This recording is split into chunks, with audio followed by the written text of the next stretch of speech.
We're trying something new here at the podcast, shaking things up a little bit. We often collect way more material than we can use in an episode. And historically, when that's happened, we've made the story a two-parter, as we did with Rocket Man and the Sea Wolves and the Tunnel Rats. Today, for the first time, we're presenting you with a short bonus episode, a kind of companion to episode 55, Born on the 4th of July. It's a beautiful little story about Dennis Lobbezoo, a little bite-sized thing that didn't make it into the episode but is definitely worth sharing. Stick around.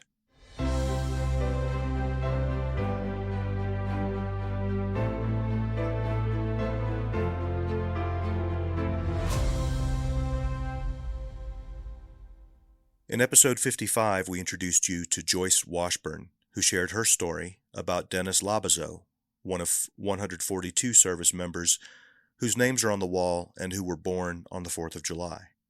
If you haven't listened to that episode yet, it's okay. There are no spoilers here, just a little postscript that we thought you'd enjoy. Dennis, or Denny, as he was sometimes called, was a Marine at the Siege of Khe Sanh. In March of 1968, he received shrapnel wounds severe enough that he was sent to the hospital ship Repose for treatment. That's where Joyce picks up the story. Did he write to you from the Repose? Oh, yeah. And he called me. He did? Yeah. So what do you remember about that conversation? I just remember hearing his voice and just this really warm feeling, just it was like he was there with me. It was great. Tell me the story of what happened on that ship besides the phone call home. Besides the phone call home, Dr. Edward Bird was the surgeon that was assigned to him who, took care of all the shrapnel wounds and, fixed him up. And apparently they just, for some reason, they had a connection. And I don't know whether it was his goofy last name. I wondered about it. Why would he remember Dennis of all the people that, he took care of on that hospital ship? Because he must have taken care of thousands of people. But they apparently struck up kind of a friendship. Dr. Bird, of course, he was, he's just a special person.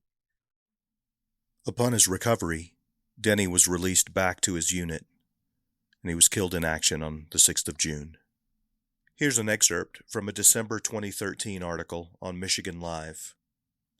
Dr. Edward Bird was struck by how Dennis Lobbezoo carried himself when they met on a U.S. Navy medical ship off the coast of Vietnam in 1968. When the doctor learned that his former patient, months later, was killed in action, that first impression lingered. They must have posted the casualty lists, or they were in some newspaper or something. He saw that he had gotten killed. And he said that really affected him a lot. And it was like he was this almost ghost, or this thing that just kind of stayed with him about Vietnam. When he'd think about being on the ship, he'd think about him. So he went home. He was a neurosurgeon. And when he retired, he decided he wanted to do something to remember Dennis. And he became a sculptor. So his wife saw my name on the wall of faces, because that's one of the ways that I communicate with Dennis. And it had my email address. So he wrote to me and he said what he wanted to do. He had been making the sculpture and he wanted to bring it to Grand Rapids because he wanted to bring people to, to know that, everybody knows that people get, soldiers and they're casualties of war, but that there are casualties in their own community, and to remember him. And would that be okay? Like, of course it'd be okay, And so we started emailing back and forth, and he was working on the piece and sent me pictures and all these kinds of things.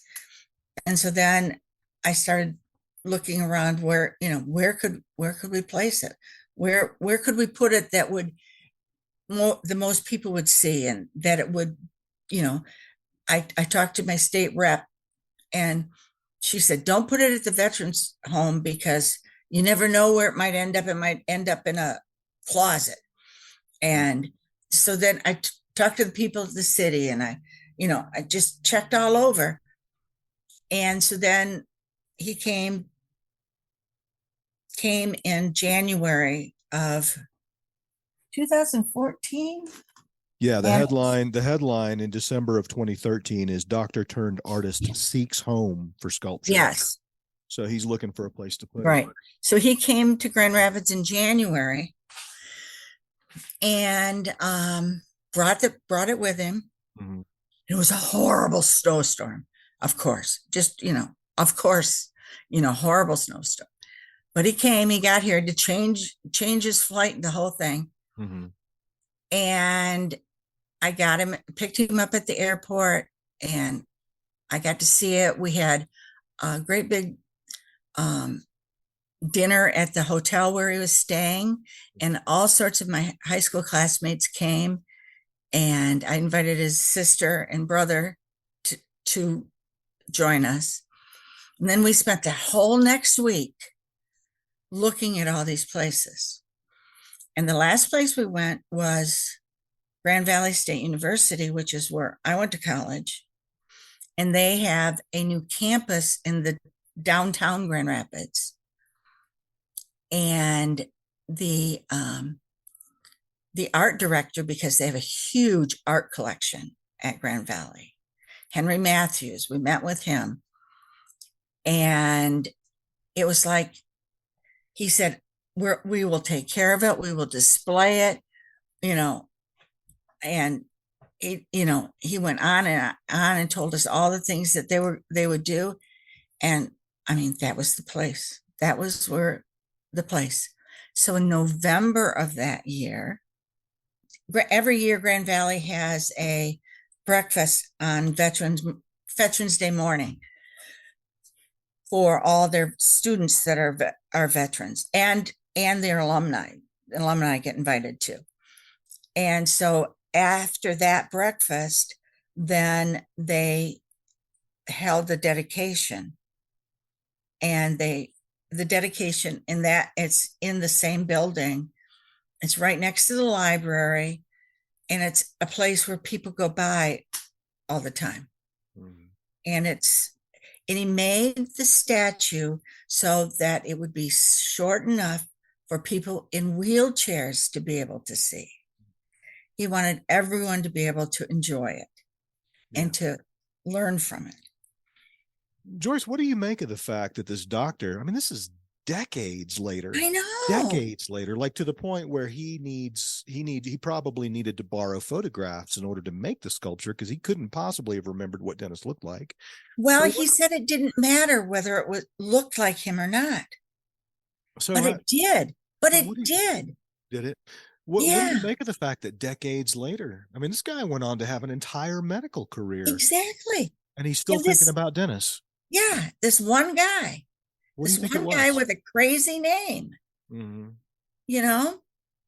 It just, well, when the first time he emailed me, I thought, is this some kind of a scam thing? Is this, a real person? Because I mean, out of the blue, I get this email. And, and I get this email, not nobody in his family. I get it. Mm-hmm. And so I wrote to my friend Larry and a couple of the other guys that were with him and said, "What do you think? You know, do you think this is, And they wrote me back and they said, "No, I think this is real." Write them back. Mhm. And yeah. And he truly, it was truly a labor of love for him. And we were driving down the road and I said, "Thank you for bringing Dennis home. He's finally home." And he said, "That's just how I felt. I felt that it was important that I could bring him home." Yeah, it was special. It was really special.